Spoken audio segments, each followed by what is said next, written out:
Baik, bismillahirrahmanirrahim. Assalamualaikum warahmatullahi wabarakatuh.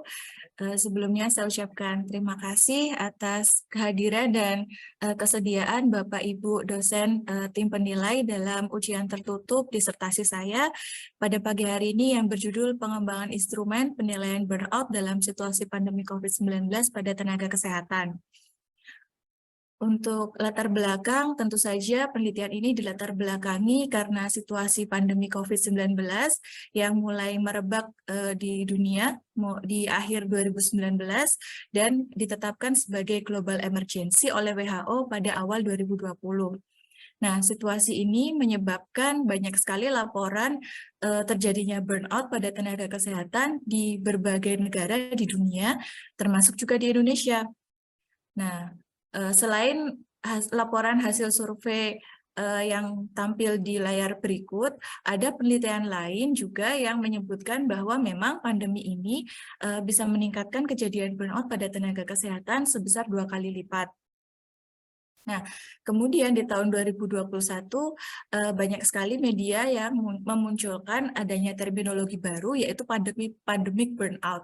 Nah, sejujurnya ini membuat saya bertanya-tanya gitu, apa bedanya pandemic burnout ini dengan dengan burnout pada umumnya seperti itu. Sehingga itu menjadi permasalahan penelitian pada yang pertama seperti itu. Selanjutnya berdasarkan kajian literatur yang saya lakukan yaitu untuk menelaah penelitian-penelitian terkait dengan burnout pada tenaga kesehatan selama pandemi, saya menyimpulkan bahwa selama 2020 sampai 2021 ada setidaknya 31 penelitian di mana penelitian-penelitian tersebut menggunakan instrumen burnout itu ada 6, yaitu MBI, OLBI, BMS, CBI, SMBM, dan BAT.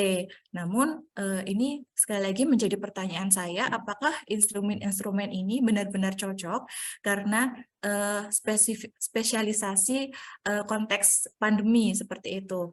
Karena sebenarnya suatu instrumen itu dirancang hanya untuk satu tujuan yang spesifik, sehingga bisa menghasilkan data yang valid untuk tujuan tersebut saja, dan tidak ada validitas yang bersifat umum untuk semua tujuan pengukuran. Nah, kemudian ketiga masalah tersebut kami berupaya untuk menjawabnya dalam penelitian ini dalam 3 tujuan khusus yang merupakan penjabaran dari sebuah tujuan umum penelitian ini, yaitu menyusun suatu instrumen burnout dalam situasi pandemi COVID-19 pada tenaga kesehatan.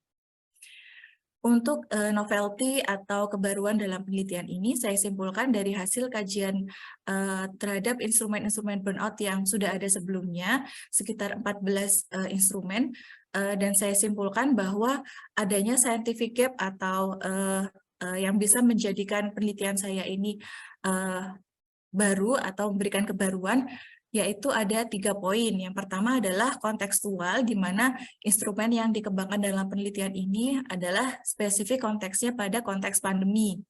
Kemudian pada populasi, target populasi pada instrumen ini adalah tenaga kesehatan, sedangkan untuk instrumen-instrumen burnout sebelumnya itu biasanya menargetkan masyarakat secara umum atau masyarakat pekerja, seperti itu. Kemudian untuk kebaruan yang ketiga adalah dari segi aspek atau subskala, di mana dalam instrumen ini berdasarkan temuan dari lapangan juga, kami menemukan adanya satu aspek baru, yaitu kecemasan yang belum muncul di instrumen-instrumen burnout sebelumnya. Untuk tinjauan pustaka, mohon izin untuk mempersingkat waktu, untuk efisiensi waktu, mohon izin untuk langsung ke kerangka teori seperti itu.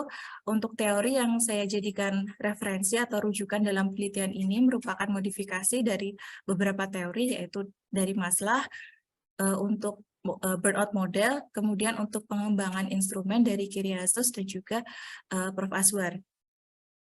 Sedangkan untuk kerangka konsep, dalam penelitian ini dibatasi pada konteks situasi pandemi COVID-19, di mana burnout syndrome pada masa pandemi ini ditandai dengan gejala kelelahan emosional, depersonalisasi, penurunan capaian diri, gejala psikosomatis, dan juga kecemasan akibat situasi pandemi, di mana 2 aspek yang terakhir merupakan aspek baru temuan dari penelitian ini. Kemudian dari konsep atau definisi burnout yang saya sebutkan tadi, kemudian dikembangkan menjadi instrumen burnout yang tahapan-tahapannya adalah eksplorasi konstruk, kemudian untuk menyusun prototipe instrumen, dilakukan review pakar, dilakukan uji coba, kemudian divalidasi, dan sehingga menghasilkan sebuah kompilasi final. Penelitian ini merupakan jenis penelitian pengembangan yang menggunakan metode kombinasi dan rancangan sequential exploratory, di mana menurut Creswell, rancangan penelitian ini adalah rancangan yang paling cocok untuk jenis penelitian pengembangan instrumen, di mana instrumen yang belum ada sebelumnya atau sudah ada namun ingin dikembangkan lebih baik lagi, seperti itu. Untuk populasi dalam penelitian ini adalah semua tenaga kesehatan yang merupakan pegawai tetap di lingkungan rumah sakit rujukan COVID-19, sedangkan untuk sampel kami pisahkan berdasarkan tahapan penelitiannya. Pada penelitian dengan pendekatan kualitatif, kami melibatkan 30 informan yang dipilih berdasarkan intensity sampling. Nah, kemudian untuk pendekatan kuantitatif, pada tahapan pilot test, kami melibatkan 30 responden, dan pada tahapan field test, kami melibatkan 731 responden atau partisipan. Untuk lokasi penelitian sebenarnya secara umum pada rumah sakit rujukan COVID-19 di seluruh Indonesia.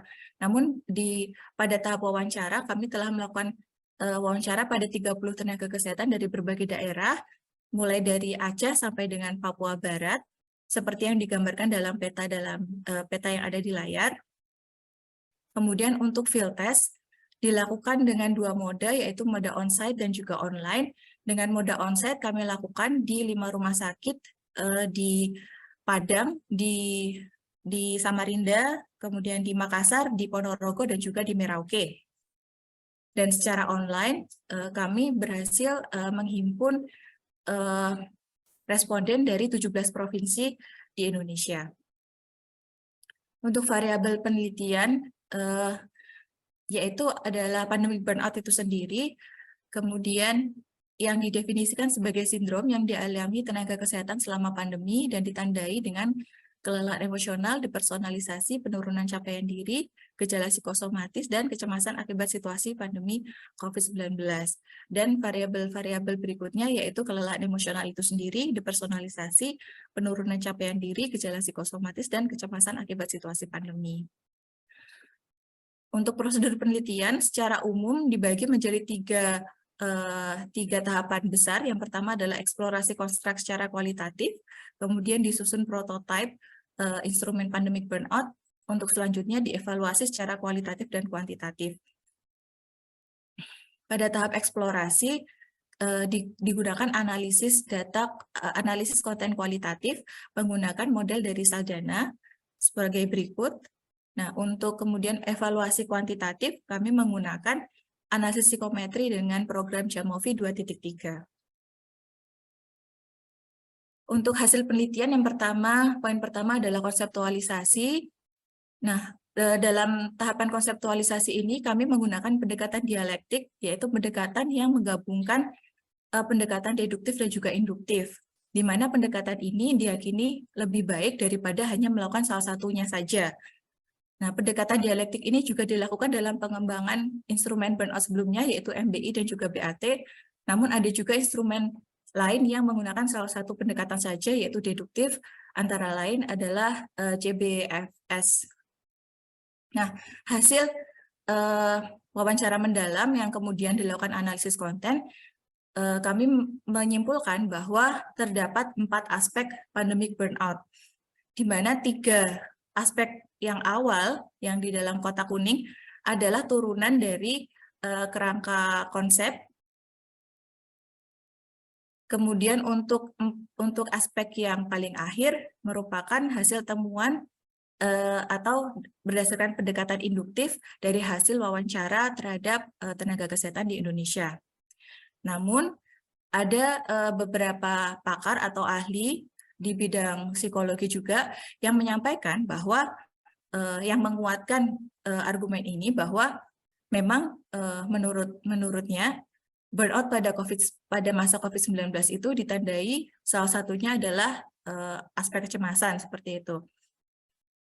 Sehingga pada tahap ini konsep pandemic burnout didefinisikan sebagai sindrom yang dialami tenaga kesehatan selama pandemi COVID-19 yang ditandai dengan kelelahan emosional, depersonalisasi, rendahnya capaian diri, dan kecemasan akibat situasi pandemi. Kemudian masuki tahapan pengembangan instrumen pandemic burnout. Sebelumnya kami telah melakukan inventarisasi terhadap instrumen-instrumen burnout sebelumnya. Kami menginventaris subskala hingga item-itemnya untuk dijadikan referensi dalam pengembangan item dari instrumen kami. Nah, kemudian diintegrasikan dengan hasil wawancara mendalam juga, yang kemudian menghasilkan dari keempat aspek kami kembangkan menjadi 15 indikator dan juga 60 item.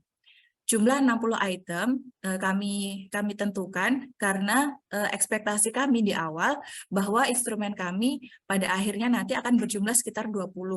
Sehingga kami menyiapkan 3 kali dari jumlah item yang diekspektasikan untuk jaga-jaga jika terdapat item-item yang nantinya tereduksi pada proses analisis uji empirik seperti itu. Kemudian dari prototipe yang sudah tersusun, kami lakukan evaluasi melalui expert judgment yang melibatkan 17 pakar yang dengan bidang keahlian kedokteran okupasi, psikometri, K3, kemudian psikologi klinis, dan juga kedokteran jiwa, seperti itu. Nah, pada tahapan ini, para pakar diminta untuk memberikan evaluasi secara kualitatif, yaitu memberikan masukan konten-konten pada masing-masing item, dan juga memberikan evaluasi kuantitatif, yaitu memberikan penilaian atau rating yang kemudian dikomputasi dengan formula icon, di mana hasilnya 65% item dari 60 item tersebut dinilai memiliki validitas tinggi, sementara 35%-nya dinilai sangat tinggi. Sehingga pada tahapan ini kami memutuskan untuk mempertahankan 60 item dan belum melakukan reduksi. Selanjutnya kami melakukan uji keterbacaan instrumen untuk memastikan kepada calon pengguna, dan kami laksanakan di Rumah Sakit Harjono Ponorogo dengan 30 responden. Yang hasilnya adalah pada umumnya responden menyampaikan bahwa kalimat yang ada pada instrumen kami sudah cukup mudah untuk dipahami dan formatnya juga mudah untuk dioperasionalisasikan seperti itu. Nah, namun kekurangannya adalah sebagian besar responden mengeluhkan banyaknya jumlah item yang harus dikerjakan.